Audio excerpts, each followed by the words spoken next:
Hey everybody, Tim Albrecht here, and welcome to this week's episode of the Ask a YFP CFP segment of the Your Financial Pharmacist Podcast, where we feature questions from you, the YFP community, to be answered by one of YFP Planning's fee-only certified financial planners.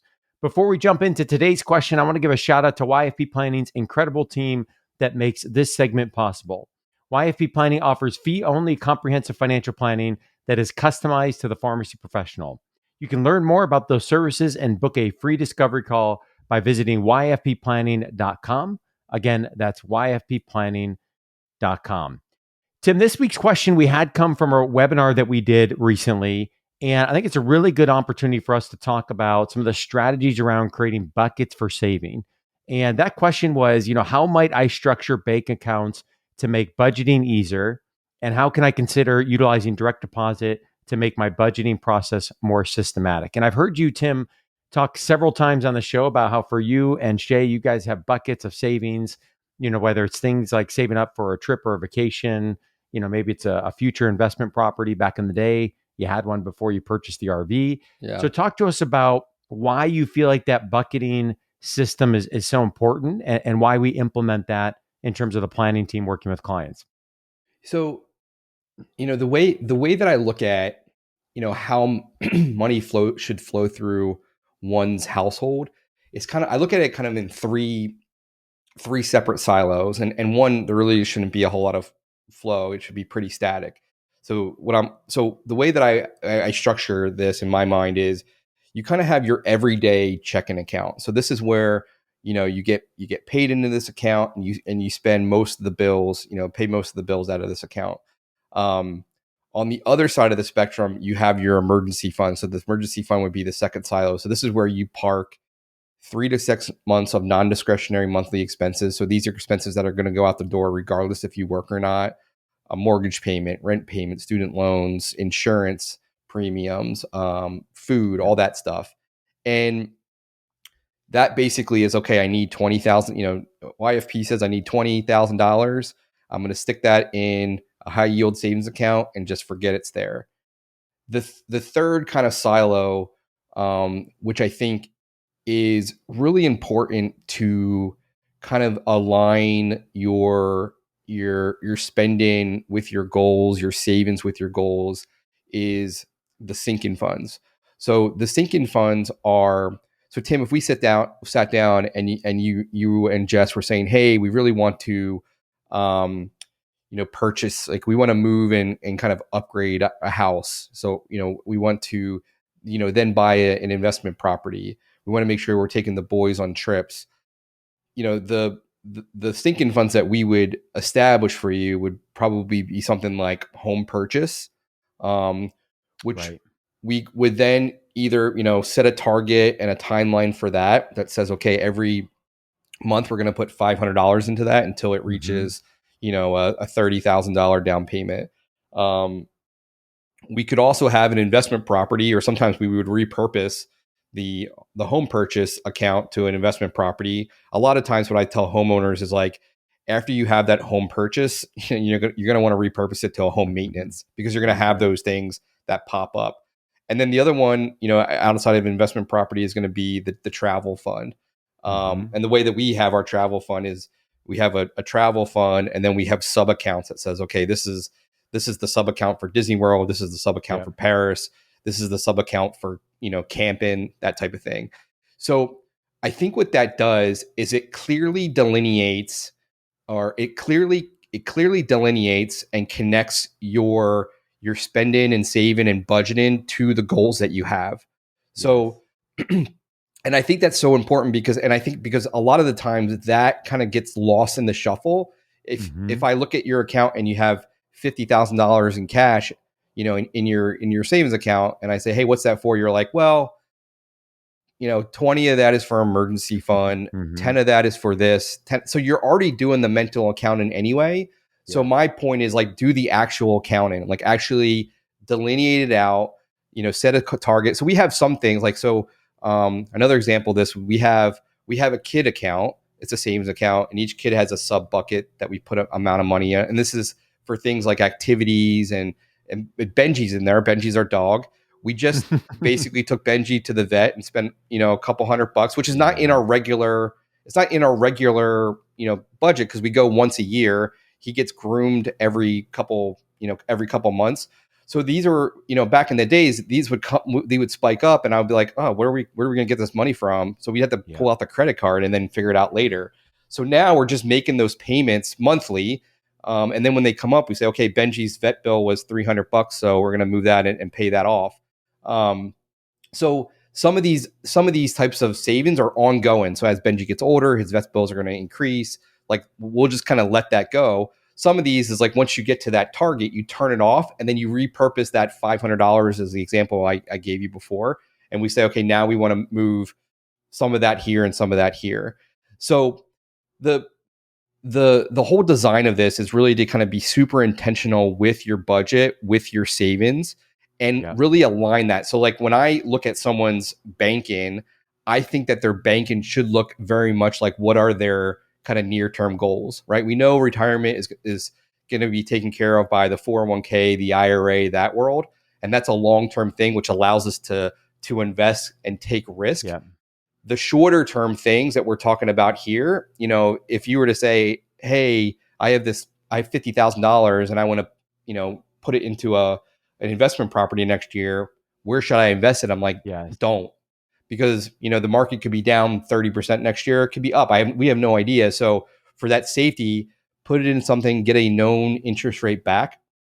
And then you kind of have that tweener stage of, what if it's 3 years? What if it's 5 years? And maybe you do a little bit of investing, a little bit of savings.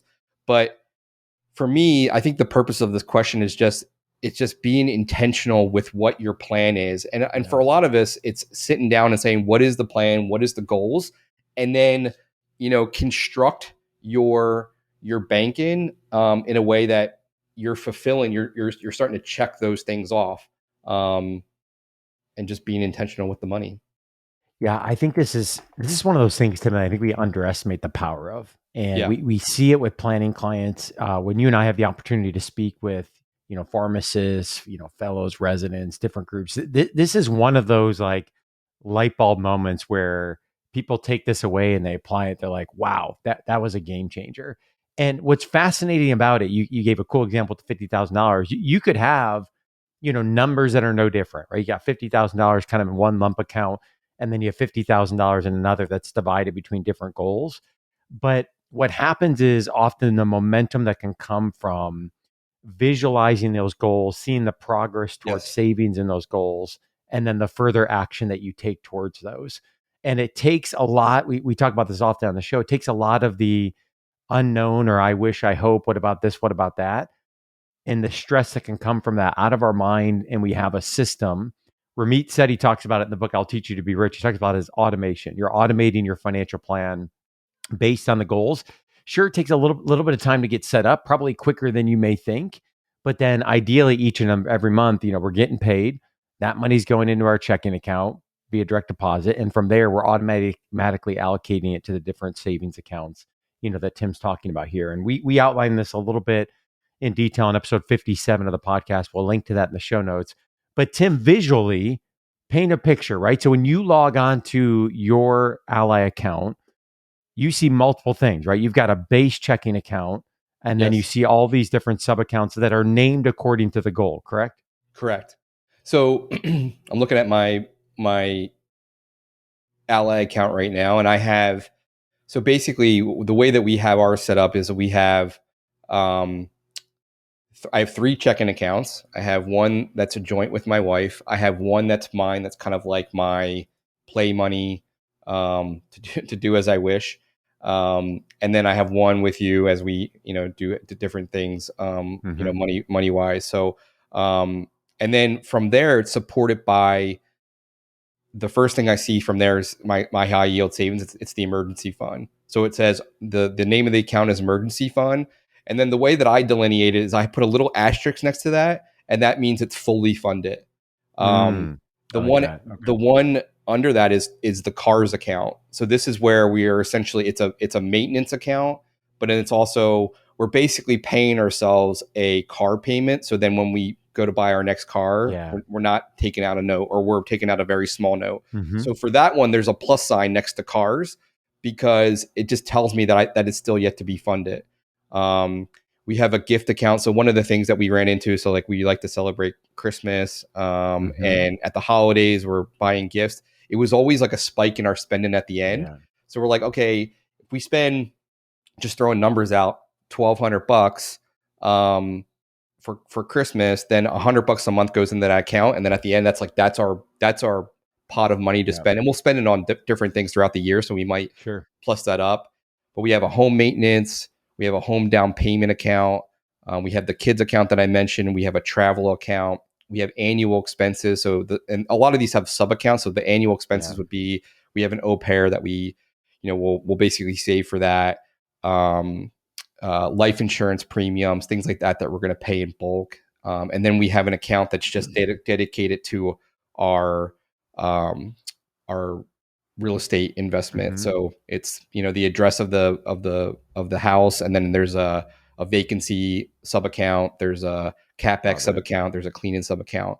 And then because I'm a little bit of a nerd, under that I have kind of a Q1 CD, Q2 CD, Q3. So what I did was I divided my emergency fund up by in half. So I think our emergency fund is like $20,000. So I divided that in half. So 10,000 sits in the high yield account, and then 10,000 is basically divided up into each of these CDs. So a Q1, so $2,500 into each one. So they renew. So it's interesting to see. I'm looking at this. My Q1 CD, the interest rate is 0.6%, Tim. My Q4 CD is 3.15%. So what is essentially doing what I wanted to do is like I'm hedging. I'm trying to get a little bit more return out, knowing that if I do have to access these CDs, I can. They're still very, very liquid.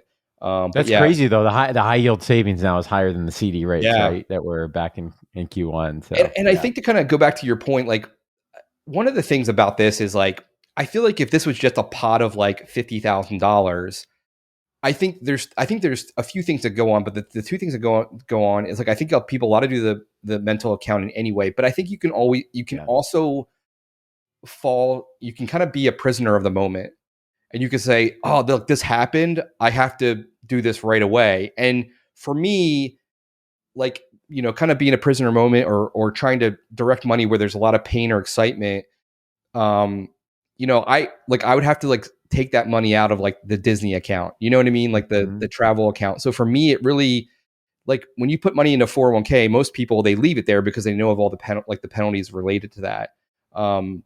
So you really have to kind of like look at your goals and kind of say like, no, this 60,000, 80,000 Tesla that I really want because it's cool, like I got to take money from other places to apply for that. Is it worth it?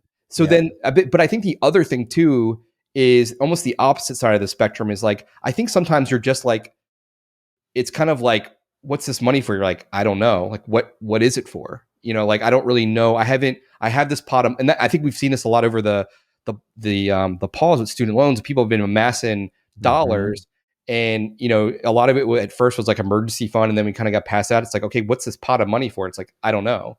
And I think one of the things that we like to do with clients is kind of break that down and say, okay, this is the goal for this. Let's put, let's seed that with 5,000, and we'll save another 10, and then you'll be good to go. So it's a very intentional thing. I know we talked about automation, which we definitely do that to a degree, but part of like Shay and I's check-in is we look at our budget and we look at our buckets and we clean up the buckets because things change. But then we say, okay, like we know that this cost is going up. So we have to, we got to this goal. So we're going to turn that off and then basically redirect those dollars elsewhere. And then I'm always like, can we save more? Because that's me. But a lot of this is kind of right up her wheelhouse because it's like, it's for today things. It's not necessarily for retirement, which is in, 30, 40 years. So for us, I think when we talk about this, it kind of gives us a lot of like juice. It gives us like a lot of excitement because like we're seeing progress. We did the things with the RV. Okay, we did that trip is in the books. We handled that major expense.